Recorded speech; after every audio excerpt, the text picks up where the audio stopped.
محترم بھائیوں، بہنوں اور عزیزوں، میں نے جو آپ کے سامنے آیت پڑھی ہے یہ سورۃ توبہ کی آیت ہے۔ سن 8 ہجری میں مکہ فتح ہوا، 9 ہجری میں 8 ہجری تو یہ فتح کے سلسلے میں ہی رسول اللہ صلی اللہ علیہ وسلم مصروف رہے، مکہ پر قبضہ ہو گیا۔ ہجرت کے 9ویں سال جب حج کا موقع آیا تو رسول کریم صلی اللہ علیہ وسلم خود حج کے لیے نہیں گئے، اس لیے کہ ابھی تک وہاں کئی قباحتیں موجود تھیں، کفار بھی آ کر حج کرتے تھے، مشرکین بھی، وہ شرکی الفاظ بھی کہتے تھے۔ آپ اس سال نہیں گئے، سن 9 ہجری کے حج کے لیے اللہ کے رسول صلی اللہ علیہ وسلم نہیں گئے، آئندہ کے لیے بندوبست کرنا تھا، اور اللہ تعالیٰ نے سورۃ توبہ اس موقع پر نازل فرمائی۔ آپ نے امیر حج ابو بکر صدیق رضی اللہ عنہ کو مقرر کر کے فرمایا کہ جاؤ، جا کر حج کہ تم امیر ہو۔ اور یہ سورۃ توبہ میں جو اعلان آئے ہیں، حج کے مجمع میں جہاں بھی کچھ آدمی تمہیں نظر آئے وہاں تم نے یہ اعلان کر دینا ہے۔ ابو بکر رضی اللہ عنہ روانہ ہو گئے۔ بعد میں پھر رسول کریم صلی اللہ علیہ وسلم نے حضرت علی رضی اللہ عنہ کو اپنی خاص جو آپ کی سواری تھی اونٹنی، تو اپنی اونٹنی دے کر بھیجا کہ جاؤ۔ جب وہ پہنچے حضرت ابو بکر رضی اللہ عنہ کہنے لگے، آواز پیچھے سے آئی اونٹنی کی، اور وہ پہچانتے تھے رسول اللہ صلی اللہ علیہ وسلم کی اونٹنی کی آواز کو، گھبرا گئے کہ خود بنفس نفیس آپ تشریف لے آئے۔ دیکھا تو جناب علی رضی اللہ عنہ، کہا آپ امیر بن کر آئے ہیں یا مأمور بن کر آئے ہیں؟ امیر ہیں یا میرے ماتحت ہیں؟ کہا نہیں، میں آپ کے ماتحت ہی ہوں، لیکن اللہ کے رسول نے مجھے حکم دیا ہے کہ میں بھی یہ اعلان جو سورۃ توبہ میں اللہ تعالیٰ نے نازل فرمائے ہیں میں یہ اعلان کروں۔ ابو ہریرہ رضی اللہ تعالی عنہ کہتے ہیں کہ ابو بکر رضی اللہ عنہ نے مجھے اور کئی آدمی تھے ان کو بھیجا، بھائی جاؤ جہاں کچھ آدمیوں کا جم گھٹا ہو، 2 4 10 بیٹھے ہو نا، یہاں اعلان کرو۔ کہتے ہم نے ہر جگہ اعلان کیا، اعلان کرتے کرتے کہتے ہمارے گلے بیٹھ گئے، مگر ہم نے ہر جگہ سورۃ توبہ اور سورۃ برات کا اعلان پہنچا دیا۔ اب وہ اعلان کیا تھا جو اس حج کے موقع پر ہوا؟ وہ اعلان یہ تھا، براءۃ من اللہ ورسولہ الی الذین عاہدتم من المشرکین، اللہ اور اس کے رسول کی طرف سے ان تمام لوگوں کے سامنے برات کا اعلان ہے جن سے تمہارا معاہدہ ہے، ہمارا تمہارا کوئی معاہدہ نہیں، سب معاہدے ختم۔ ہاں، وہ مشرکین جنہوں نے اپنا معاہدہ کیا ہو اس میں کوئی غداری نہیں کی، تمہارے خلاف کسی قوم کی مدد نہیں کی، چلو ان کے جتنا معاہدے کی مدت ہے، سال ہے 2 سال ہے، وہ پوری کرو، لیکن ان کے علاوہ تمام معاہدے ختم کیے جاتے، ہماری طرف سے ختم کرنے کا اعلان۔ فَإِذَا انْسَلَخَ الْأَشْهُرُ الْحُرُمُ، جب یہ 4 مہینے گزر جائیں پھر اللہ کا فرمان سنو، فَقْتُلُوا الْمُشْرِكِينَ حَيْثُ وَجَدتُّمُوهُمْ، مشرکین جو مسلمان نہیں ہوئے جہاں تم انہیں پاؤ ان کو قتل کر دو۔ فَاقْتُلُوهُمْ وَخُذُوهُمْ، انہیں پکڑو، وَاحْصُرُوهُمْ، ان کا گھیرا کرو، وَاقْعُدُوا لَهُمْ كُلَّ مَرْصَدٍ، ہر گھات میں چھپ کر بیٹھو، جہاں کوئی مشرک بے ایمان قابو آتا ہے پکڑ کر اس کی گردن اتار دو۔ اچھا، کس لیے یہ اعلان ہوا؟ 4 مہینے کے اندر نہیں کوئی مسلمان ہونا چاہتا تو جزیرہ عرب چھوڑ کے شام میں چلا جائے، عراق میں چلا جائے، اللہ کا ملک بڑا وسیع ہے، لیکن جزیرہ عرب جو ہے یہ ہے مسلمانوں کا مرکز، یہاں نہ مشرکین کو رہنے کی اجازت ہے، نہ یہود کو، نہ نصارہ کو، آخر میں فرمایا آپ نے بھائی ان سب کو وصیت میں فرمایا ان کو نکال دینا، مشرکین کو بھی نکال دینا، یہود و نصارہ کو بھی نکال دینا۔ خیر 4 مہینے کی ان کو مہلت دی، 4 مہینے میں آسانی سے جو نہیں مسلمان ہونا چاہتا وہ جا سکتا ہے، جہاں چاہے چلا جائے۔ تو یا اللہ کوئی ایسی صورت ہے کہ یہ جزیرہ عرب میں رہ سکیں؟ فرمایا ہاں ایک صورت ہے، فَإِن تَابُوا، اگر یہ کلمہ پڑھے توبہ کریں کفر سے، اللہ کی وحدانیت کا اقرار کریں۔ شہادت کہتے ہیں زبان سے اقرار، دل سے بھی، جو دل سے نہ وہ شہادت نہیں ہوتی۔ دیکھو اللہ نے فرمایا اذا جاءک المنافقون قالوا نشہد انک لرسول اللہ، جب منافقین اے نبی آپ کے پاس آتے ہیں وہ کہتے ہیں ہم شہادت دیتے ہیں کہ بلا شک و شبہ انک لرسول اللہ، یقیناً آپ اللہ کے رسول ہیں۔ منافق فرمایا یہ شہادت دیتے ہیں۔ واللہ یعلم انک لرسولہ، اللہ بھی جانتا ہے کہ واقعی آپ اللہ کے رسول ہیں، لیکن واللہ یشہد ان المنافقین لکاذبون، اللہ شہادت دیتا ہے کہ منافق جھوٹ بول رہے ہیں۔ جھوٹ کیسے؟ وہ تو کہہ رہے ہیں آپ اللہ کے رسول ہیں، پھر جھوٹے کیسے ہوئے بھائی؟ اس پر تھوڑا غور کرنے کی ضرورت ہے۔ انہوں نے کیا کہا؟ ہم شہادت دیتے ہیں کہ یا رسول اللہ آپ واقعی اللہ کے رسول ہیں۔ اللہ نے فرمایا کہ میں بھی جانتا ہوں کہ آپ واقعی اللہ کے رسول ہیں، مگر میں یہ شہادت دیتا ہوں، قسم کھا کر کہتا ہوں کہ یہ جھوٹ بول رہے ہیں۔ جھوٹ وہ تو کہہ رہے تھے آپ اللہ کے رسول ہیں، جھوٹ کیسے ہوگا؟ جھوٹ ان کا ہے اس لفظ میں کہ ہم شہادت دیتے ہیں کہ آپ اللہ کے رسول ہیں۔ شہادت وہ نہیں دے رہے تھے، شہادت وہ ہوتی ہے جو زبان سے ہو اور دل میں بھی اس کو سچا سمجھتا ہو، وہ شہادت سچی ہوتی ہے۔ جب ایک بندے کو قتل کیا ہے اور قسم کھا جاتا اللہ کی قسم میں نے قتل نہیں کیا، دل میں کیا ہے کہ کیا ہے، اب یہ کیا ہے؟ یہ شہادت اس کی صحیح شہادت ہے؟ غلط شہادت ہے، جھوٹی شہادت ہے۔ تو پہلے تو فرمایا ان تابو، اگر وہ شہادت دے کہ اللہ کی وحدانیت کی اور نبی کریم صلی اللہ علیہ وسلم کی رسالت کی، وَأَقَامُوا الصَّلَاةَ، نماز قائم کریں، وَآتَوُا الزَّكَاةَ، اور زکوٰۃ ادا کریں، فَخَلُّوا سَبِيلَهُمْ، اب ان کو چھوڑ دو، اب چھوڑ دو۔ اور اگر کلمہ پڑھ کر نماز کا وقت ہو گیا تو نماز کوئی نہیں پڑھتا تو چھوڑ دو ان کو۔ دیکھو بات بڑی سخت ہے، کیونکہ کوئی شخص بھی یہ نہیں سننا چاہتا کہ میں تو اسلام کی بنیاد ہی مجھ میں پائی نہیں جاتی، یہ کوئی بھی سننا نہیں چاہتا۔ لیکن اللہ کی بات سچی ہے، اللہ کے رسول صلی اللہ علیہ وسلم کی بات حق ہے۔ اللہ نے فرمایا فَإِن تَابُوا، اگر توبہ کریں کفر سے، وَأَقَامُوا الصَّلَاةَ، نماز قائم کریں، یہ نہیں کہ جی پڑھیں گے اقرار کرتا میں کوئی منکر تو نہیں ہوں، یہ دوسری باتوں کے متعلق تو ہو سکتا ہے، مگر یہ جو بنیادیں ہیں نا 5 بنیادیں، ان کے متعلق یہ بات نہیں ہے۔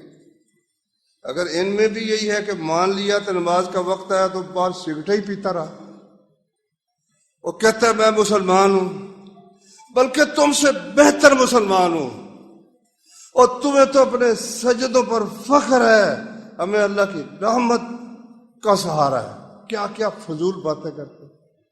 مگر یاد رکھو اللہ تعالیٰ نے سورہ بقرہ میں فرمایا ان الذین آمنوا والذین ہاجروا وجاہدوا فی سبیل اللہ اولئک یرجون رحمت اللہ، جو لوگ ایمان لائے انہوں نے جہاد کیا، ہجرت کی اللہ کے راستے میں، یہ وہ لوگ ہیں جن کو اللہ کی رحمت کی امید ہوتی ہے، حقیقتاً ہوتی ہے۔ مثلا آپ ایک آدمی سے آپ کا تعلق ہے، آپ اس کی بات مانتے ہیں، پھر آپ کو بھی امید ہوتی ہے میں اسے کوئی کام کہوں گا تو وہ بھی میرا کرے گا، تبھی امید ہوتی ہے نا۔ اور اگر کوئی شخص جب بھی آپ کو کوئی کام کہے آپ اس کو ٹال دیں اور کہیں جی مجھے بڑی امید ہے وہ میری بات ضرور مانے گا، منہ سے کہہ رہا ہو لیکن دل تمہارا بھی کہہ رہا ہے جب میں نے کبھی اس کی بات مانی نہیں تو وہ میری کیسے مانے؟ دیکھو اللہ نے فرمایا کہ جب میرے بندے تجھ سے میرے متعلق سوال کرے وَإِذَا سَأَلَكَ عِبَادِي عَنِّي فَإِنِّي قَرِيبٌ اجیب دعوت الداع اذا دعانے، میں دعا کرنے والے کی دعا قبول کرتا ہوں جب بھی قبول کرے، ضروری نہیں مکے میں جا کر ہی کرے تو قبول کرتا ہوں، یہاں بھی کرے تب بھی قبول کرتا ہوں۔ جس وقت دن رات اندھیرے میں اجالے میں مجلس میں تنہائی میں جب بھی دعا کرے اللہ کہتا ہے میں قبول کرتا ہوں۔ فَلْيَسْتَجِيبُوا لِي وَلْيُؤْمِنُوا بِي، ان کا بھی حق ہے یہ بھی تو میری بات مانے۔ سبحان اللہ، اللہ تعالیٰ نے کیسا فیصلہ کر دیا، میں مانتا ہوں تمہاری بات، تم میری مانو، تم میری بات مانو، میں تمہاری بات مانوں۔ تو دیکھو اللہ تعالیٰ نے فرمایا مشرکین کلمہ پڑھنے کے بعد، اب اگر نماز کا وقت ہی نہیں ہے پھر تو الگ بات ہے نا، لیکن یہ ایسی چیز ہے کہ وہ تھوڑی دیر بعد ہی وقت آ جاتا ہے، کھرا کھوٹا اس کا فیصلہ ہو جاتا ہے کہ واقعی اس نے سچا کلمہ پڑھا ہے یا جھوٹ بول رہا ہے کہ میں شہادت دیتا ہوں کہ اللہ وحدہ لا شریک ہے اور محمد اللہ کے رسول ہے۔ جب تو نے اللہ کا رسول اس کو سمجھ لیا کہ اللہ نے اس کو پیغام دے کر میری طرف بھیجا ہے، میں اس کو مانتا ہوں۔ اب جو پیغام دے کر بھیجا ہے بنیاد جو چیز ہے وہ بھی نہیں عمل کرتا، کیا تو نے مانا ہے بھائی؟ اس لیے اللہ نے کیا فرمایا، فَإِن تَابُوا، اگر کفر سے توبہ کریں، وَأَقَامُوا الصَّلَاةَ اور نماز ادا کریں، وَآتَوُا الزَّكَاةَ اور زکوٰۃ ادا کریں، فَخَلُّوا سَبِيلَهُمْ، اب ان کو چھوڑ دو۔ عبداللہ ابن عمر رضی اللہ عنہ، امیر المومنین عمر بن خطاب کے بیٹے، ام المومنین حفصہ آپ کی بیوی، ہماری امی ان کے بھائی، تو انہوں نے ایک خواب دیکھا تو اپنی بہن سے ذکر کیا۔ حضرت حفصہ نے رسول اللہ صلی اللہ علیہ وسلم سے پوچھا، آپ نے فرمایا عبداللہ رجل صالح، عبداللہ صالح نیک بندہ ہے، جس کے متعلق یہ سرٹیفکیٹ رسول اللہ صلی اللہ علیہ وسلم نے دیا۔ کہتے ہیں میں نے رسول اللہ صلی اللہ علیہ وسلم سے سنا، امرت ان اقاتل الناس، مجھے حکم دیا گیا ہے میں دنیا جہان کے تمام لوگوں سے جنگ کروں، حتیٰ یشہدوا ان لا الہ الا اللہ، یہاں تک کہ وہ اس بات کی شہادت دے کہ اللہ کے سوا کوئی عبادت کے لائق نہیں اور محمد اللہ کے رسول ہیں، اور نماز قائم کریں اور زکوٰۃ ادا کریں۔ فَإِذَا فَعَلُوا ذَلِكَ عَصَمُوا مِنِّي دِمَاءَهُمْ وَأَمْوَالَهُمْ، جب وہ یہ کام کر لیں تو پھر انہوں نے اپنے خون اور اپنے مال مجھ سے محفوظ کر لیے۔ اب ان کے نہ مال کا نقصان کوئی مسلمان کر سکتا ہے، اس کا حق ہے کہ نقصان کرے، کسی کا حق نہیں ہے، نہ ان کی جان کا نقصان کر سکتا ہے، الا بحق الاسلام، ہاں اسلام کے کسی قانون کی روح سے ان پر کوئی حد نافذ ہوتی ہو، مثلا شادی شدہ ہو کر زنا جو کرے تو رجم ان پر لازم ہے، یا غیر شادی شدہ ہے تو پھر اس کو درے پڑیں گے، اور اسی طرح کسی کو قتل کر دے تو پھر اس کو قتل کی قصاص دیا جائے گا۔ ہاں الا بحق الاسلام، جان بھی اس کی محفوظ ہے جو کلمہ پڑھے، نماز پڑھے، زکوٰۃ ادا کرے، اور جان بھی محفوظ ہے، مال بھی محفوظ ہے، الا بحق الاسلام، مگر اسلام کے حق کے ساتھ۔ یہاں ایک سوال پیدا ہوتا تھا، اس کا جواب رسول اللہ صلی اللہ علیہ وسلم نے پہلے ہی دے دیا۔ وہ سوال یہ تھا کہ جی ٹھیک ہے یہ بندہ کلمہ تو اس نے پڑھ لیا، نماز بھی پڑھتا ہے، زکوٰۃ بھی پڑھتا ہے، اندر سے بے ایمان ہے۔ رسول کریم صلی اللہ علیہ وسلم نے فرمایا وَحِسَابُهُمْ عَلَى اللَّهِ، ہمارا کام دیکھنا بھی نماز پڑھتا ہے، کلمہ پڑھتا ہے، نماز پڑھتا ہے، زکوٰۃ دیتا ہے، اندر سے ٹھیک ہے کہ ٹھیک نہیں، ہمارا یہ کام نہیں، نہ ہم اندر کو جانتے ہیں، حساب اس کا اللہ تعالیٰ نے لینا ہے، ہم اسے مسلمان سمجھیں۔ تو عبداللہ بن شقیق کہتے ہیں، ترمذی شریف میں ہے کہ اصحاب رسول صلی اللہ علیہ وسلم کسی چیز کے ترک کو کہ چھوڑ دے، جان بوجھ کر کفر نہیں سمجھتے تھے کہ اسلام سے خارج ہو گیا، نماز کے متعلق وہ یہ سمجھتے تھے۔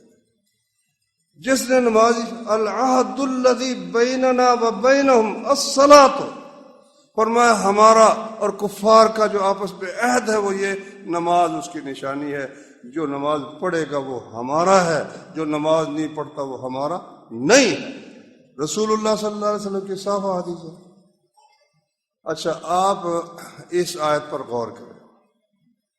اللہ تعالیٰ نے فرمایا ان المنافقین یخادعون اللہ وہو خادعہم، منافق لوگ اللہ کو دھوکہ دیتے ہیں حالانکہ اللہ ان کو دھوکہ دے رہا ہے۔ مطلب جس طرح وہ اللہ سے سلوک کر رہے ہیں اللہ ان سے یہ سلوک کرتا ہے۔ کس طرح؟ وہ اپنے کو ظاہر کرتے ہیں مسلمان، اللہ بھی کہتا ہے چلو مان لیا تو مسلمان، کلمہ جو پڑھتے ہیں۔ آگے الفاظ ہے وَإِذَا قَامُوا إِلَى الصَّلَاةِ قَامُوا كُسَالَىٰ، جب نماز میں جماعت کے ساتھ آ کر کھڑے ہوتے ہیں تو سستی سے کھڑے ہوتے ہیں۔ یراؤون الناس ولا یذکرون اللہ الا قلیلا، لوگوں کو دکھاوا کرتے ہیں، اللہ کا ذکر نہیں کرتے مگر بہت کم۔ میرا استدلال اس سے یہ ہے کہ اگر رسول اللہ صلی اللہ علیہ وسلم کے زمانے میں جو شخص نماز نہ پڑھتا ہو یا کچھ پڑھتا ہو، کوئی ڈنڈی مار جاتا ہو، تو اگر ایسی گنجائش ہوتی تو منافق جو دل سے نبی کریم صلی اللہ علیہ وسلم کو نبی نہیں مانتے تھے، عبداللہ بن ابی منافق تھا نا، نبی صلی اللہ علیہ وسلم کو دل سے نبی نہیں مانتا تھا، اور اس کی یہ گندی جو یہ بات ہے، اس کے دل کا گندا عقیدہ ظاہر بھی ہو جاتا تھا۔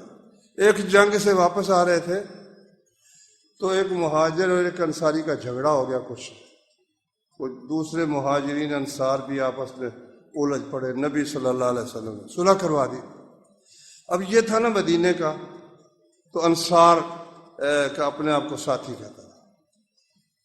کہتا ہے کہ ہم لوگوں نے انہیں مدینے میں جگہ دی، ہم نے انہیں کھانے کے لیے دیا، اب ہم جائیں گے نا لَيُخْرِجَنَّ الْأَعَزُّ مِنْهَا الْأَذَلَّ، ہم ہیں عزت والے، یہ ہیں ذلیل۔ تو بس کس کو کہہ رہا ہے؟ مہاجرین کو، رسول اللہ صلی اللہ علیہ وسلم۔ عزت والے ذلیلوں کو نکال دیں گے۔ اور یہ بھی کہا لا تنفقوا علی من عند رسول اللہ، رسول اللہ کے ساتھ جو لوگ ہیں خرچ ان پر نہ چندہ نہ دیا کرو، ان کو کھانے پینے کے لیے دیتے ہو، حتیٰ ینفضوا، جب تم کھانے کے لیے نہیں دو گے نا یہ خود بخود چھوڑ کر بھاگ جائیں گے۔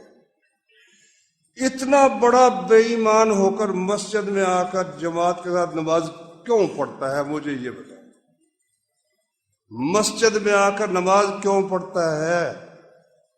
اس لیے پڑھتا ہے کہ اپنے اسلام کا ثبوت پیش کرتا ہے کہ میں مسلمان ہوں۔ اگر میں نے یہ ثبوت پیش نہ کیا میری گردن اتار دی جائے گی، ورنہ منافق کو کیا ضرورت ہے جو اندر سے حضرت محمد صلی اللہ علیہ وسلم کو رسول مانتا ہی نہیں ہے، اندر سے بت پرست ہے، مکہ کے مشرکین اور خیبر کے یہودیوں سے اس کی دوستی ہر موقع پر نقصان ہی پہنچانے کی کوشش کرتا ہے۔ کیا مجبوری اسے بنی ہوئی ہے کہ وہ جناب مسجد میں آتا ہے، لیکن اس کا جو خبث باطن ہے نا وہ اس کو اطمینان سے نماز پڑھنے نہیں دیتا، کھڑا ہے تو سستی سے کھڑا ہوا ہے، لوگوں کے دکھاوے کے لیے کرتا ہے، لوگ دیکھ لیں کہ عبداللہ بن ابی نماز پڑھتا ہے اس لیے وہ مسلمان ہے۔ لو میں نے، آپ بھی جمعے پڑھتے ہیں ماشاءاللہ، کتابوں کا مطالعہ آپ کا بھی ہے، ہر ایک کا کچھ نہ کچھ تو ہے ہی نا ماشاءاللہ، ساری عمر سنتے رہے۔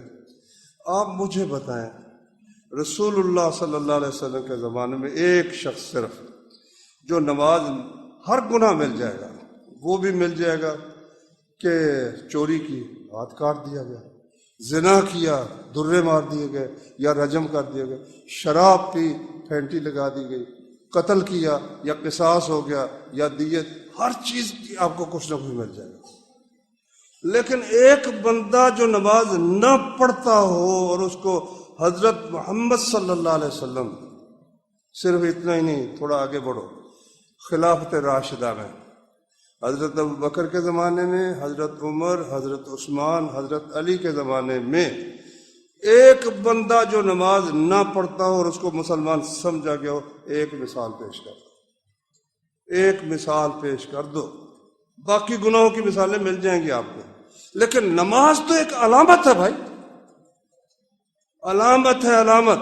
صحیح مسلم میں حدیث ہے، بین الرجل و بین الکفر والشرک ترک الصلاۃ، بندے اور کفر و شرک کے درمیان نماز کے ترک کا معاملہ، جب ترک کر دیتا ہے تو اس جماعت سے ہٹ کر دوسری جماعت میں چلا جاتا ہے۔ ٹھیک ہے کہ اب اسلام کے ذوف کا زمانہ ہے اور لوگوں نے، علماء نے غلط لوگوں کو بتا کر کہا بھائی نہیں، جس طرح دوسرے کام ہے نا، دوسرے کام ہے کہ اگر آپ اقرار کرتے ہیں، مانتے ہیں، دل سے بھی مانتے ہیں کہ میں کروں گا، پھر نہ ہو، سستی غفلت کی وجہ سے نافرمانی ہو جائے تو رہتے تو مسلمان ہی ہو، اگرچہ وہ کام کفر کا ہے، لیکن یہ کہو بھائی کام کفر کا ہے لیکن رہتے مسلمان ہو۔ وہ پھر انہوں نے آگے اس کو مسئلے کو یہاں تک بڑھایا، انہوں نے کہا ایمان نام ہی صرف دل سے ماننے کا اور زبان سے اقرار کا ہے، عمل ایمان میں شامل ہی نہیں ہے، نماز ایمان کا جز ہی نہیں ہے۔ اب کسی کو کیا مصیبت پڑی نماز پڑھے ہوئے، جب وہ پکا، وہ کہتے ہیں کہ ماننا ہی ہے نا، ہم نے بھی مان لیا، حضرت ابوبکر نے بھی مان لیا، جبریل علیہ السلام نے مان لیا۔ اس لیے جب دل سے کوئی شخص مان لیتا ہے نا تو اس کا ایمان اور جبریل کا ایمان اور اس کا ایمان اور ابوبکر کا ایمان ایک جیسا ہی ہے۔ یہ لوگ جب برسر اقتدار حکومت ان کو مل گئی، نتیجہ اس کا یہ ہوا کہ پورے عالم اسلام میں پہلے جو بے نماز ہوتا تھا اس کو مسلمان نہیں سمجھا جاتا تھا، اس کی شہادت عدالتوں میں قبول نہیں ہوتی تھی، پھر قاضی مسلمانوں کے یہ بن گیا، اب کون نماز پڑھے گے؟ اس لیے آپ دیکھیں بڑے بڑے جو لاکھوں کے لشکر تھے نا، بادشاہوں نے مسجدیں بنائی ہیں چھوٹی چھوٹی، شاہی مسجد دیکھ لو اورنگزیب رحمۃ اللہ علیہ کی، سین ہی ہے نا بہت بڑا، 36 جگہ دیکھ لو، بارش ہو تو کتنے کو بندے وہاں نماز پڑھ سکتے۔ تو میرے بھائیوں، میں یہ عرض کر رہا تھا کہ علماء نے یہ کہا ہے کہ اگر انکار نہ کرے، بعض علماء نے، عوام الناس نے ان سے سنا ہے یہ، ہم اس لیے کسی کو یہ نہیں کہتے کافر ہو گیا، پار ہو گیا، ہم کہتے یہ جاہل ہے، اس کو مسئلہ سمجھاؤ، خود اس کا یقین نہ رکھو، یقین کہ اگر ہم نے نماز جان پور چھوڑ دی تو اس دین سے ہم نکل گئے جو حضرت محمد پر نازل ہوا تھا۔ کیوں؟ کیونکہ اللہ کہتا ہے فَإِن تَابُوا وَأَقَامُوا الصَّلَاةَ وَآتَوُا الزَّكَاةَ فَإِخْوَانُكُمْ فِي الدِّينِ، اس جو پہلے فَخَلُّوا سَبِيلَهُم، رستہ چھوڑ دو ان کا، اس سے 2-3 آیتوں کے بعد فرمایا فَإِخْوَانُكُمْ فِي الدِّينِ، وہ جو فرمایا إِنَّمَا الْمُؤْمِنُونَ إِخْوَةٌ، مومن تو بھائی ہوتے ہیں۔ یہ اخوت ایمانی کسے حاصل ہے؟ جو نماز پڑھے، جو نماز پڑھے، جو نماز نہیں پڑھتا اس کو اخوت ایمانی مسلمانوں کی حاصل نہیں۔ اتنی لمبی بات جو میں نے کی ہے کس لیے کی ہے؟ مہینہ ذوالقعدہ کا، اور قربانیاں آپ لوگ خرید رہے ہیں، تو آپ نے بے نمازوں کو بھی اپنے گائے اونٹ میں شریک کر لینا ہے، ہیں وہ مسلمان ہی۔ ہم کہتے ہیں دنیاوی احکام کے لحاظ سے علماء نے جو ان کو فتویٰ دے رکھا ہے، ہم جہل کی گنجائش دے کر یہ بیچارے جاہل ہیں، ہم کافر ان کو نہیں قرار دیتے، ہم کہتے ہیں ہماری کوتاہی کہ ہم ان تک صحیح مسئلہ نہیں پہنچا سکے، لیکن اپنی قربانیاں ضائع ہونے سے بچاؤ۔ جو اللہ، اچھا ایک بات کہتے ہیں اس کو تھوڑا سمجھ لینا، ایک حدیث میں یہ الفاظ ہیں، صحیح حدیث ہے رسول اللہ صلی اللہ علیہ وسلم، جو شخص لا الہ الا اللہ کہہ لے دل کے یقین کے ساتھ، وہ جنت میں داخل ہو جائے گا، صحیح حدیث ہے، لیکن اس پر غور نہیں نہ کرتے۔ ایک مثال میں آپ کو بتاتا ہوں، یہ بات کہ بجلی کی ننگی تار کو اگر ہم ہاتھ لگائیں گے تو کیا ہوگا؟ جل جائیں، بجلی جلا دے گی نا۔ جس کو یہ یقین ہو وہ ہاتھ لگاتا ہے بجلی کی ننگی تار پر، جس کو یہ یقین جو ہو وہ بجلی کی ننگی تار کو میں نے ہاتھ لگایا تو وہ مجھے جلا کر راکھ کر دے گی، یہ جان بوجھ کر غلطی سے ہو سکتا ہے، بھئی ہاتھ کا یہ اور لگایا، لگ گیا، یاد نہیں رہا کہ یہ تار ہے، اس میں بجلی، غلطی سے لگ سکتا ہے مگر خطا سے لگے گا۔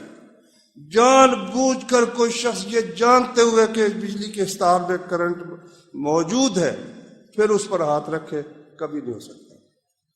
جس کو یقین ہو کہ بنیاد اسلام کی بنیادیں یہ 5 ہیں اور یہ ہوں تو پھر اخوت دینی حاصل ہوتی ہے، پھر ہمارا خون اور جو مال ہے وہ محفوظ ہوتا ہے اللہ کے نزدیک اور اس کے رسول کے نزدیک۔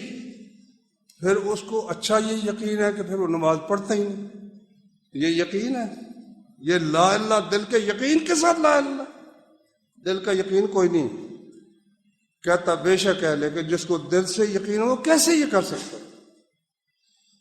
اب آپ نے خریدنے ہیں جانور، یاد رکھو اگر نماز نہیں پڑھتے نا جان بوجھ کر، کوئی فائدہ نہیں قربانی، بنیاد ہی قائم نہیں تو قربانی گوشت ہے، کھا لو۔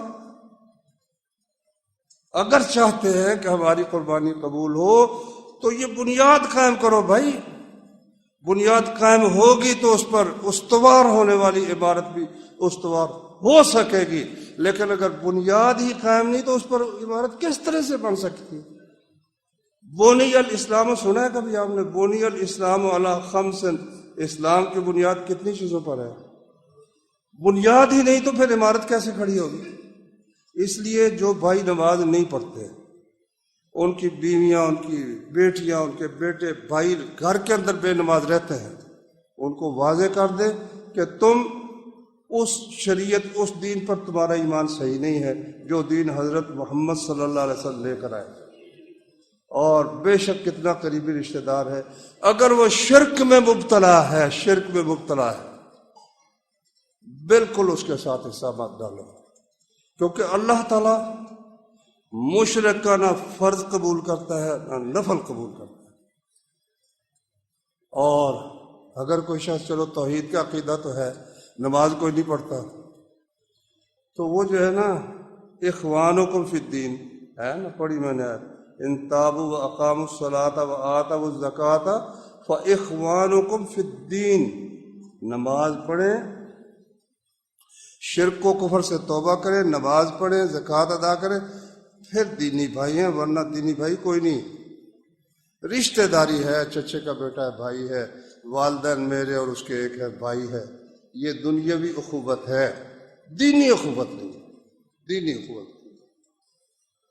اللہ اکبر۔ جنگ بدر میں نا ایک صحابی، اس کا بھائی آیا تھا ادھر سے کفار کی طرف سے، وہ ایک بندہ اس کو گرفتار کر رہا تھا مسلمان، اس نے کہا اچھی طرح باندھنا اس کو، اس کی ماں بڑی دولت مند ہے، اس کی بھی تو ماں تھی نا، کہتا ہے اس کی ماں بڑی دولت مند ہے، اچھی طرح باندھنا، پیسے اچھے مل جائیں گے، فدیہ اچھا ملے گا۔ وہ کہتا ہے بھائی اس کا، یار تم میرے اچھے بھائی ہو، کیا کہہ رہے ہو، بھائی ہو تم میرے؟ دیکھا میں تیرا نہیں بھائی، میں اس کا بھائی ہوں، تیرا بھائی نہیں ہوں، میں اس کا بھائی ہوں۔ تو مسلم وہ ہے جو نماز پڑھنے والے کا بھائی ہے، جو پڑھتا ہی نہیں، پہلے قدم پر ہی اللہ کی بات ماننے سے انکار، عملاً انکار کر دیتا ہے، کس طرح وہ مسلمانوں کا بھائی ہے؟ اس لیے حصہ ڈالتے وقت بھی غور کرو، اگر وہ شرک میں مبتلا ہے یا نماز نہیں پڑھتا، بچ جاؤ اس کے ساتھ حصہ ڈالنے سے۔ اللہ تعالیٰ سمجھنے کی، عمل کرنے کی توفیق عطا۔